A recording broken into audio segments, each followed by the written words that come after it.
सावन में तुलसी दुई दुई पातावा, सावन में तुलसी दुई दुई पातावा। भादो में तुलसी हारी आयल हारी, आंगनैया बीच तुलसीला गाय बहारी, आंगनैया बीच तुलसीला गाय बहारी।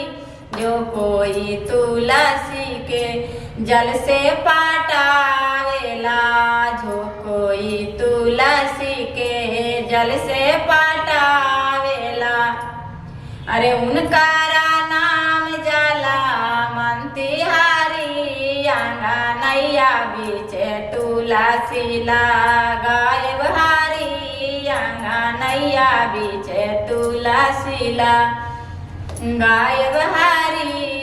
जो कोई तुलसी के दूध से पटावेला, जो कोई तुलसी के दूध से पटावेला, अरे दूधे पूते उगल रहेला हारी, आंगनैया बीच तुलसीला गाय बहारी, आंगनैया बीच तुलसीला गाय बहारी।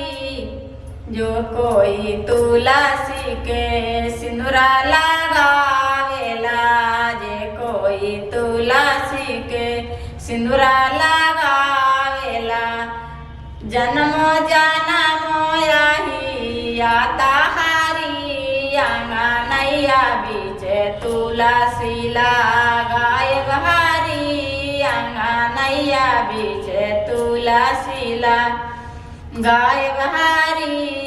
जो कोई तुलसी के संझा देखावेला, जो कोई तुलसी के संझा देखावेला, धन संपदा भरल रहे सखी, आंगनैया बीच तुलसीला गाय बहारी, आंगनैया बीच तुलसीला गाय बहारी, आंगनैया बीच तुलसीला।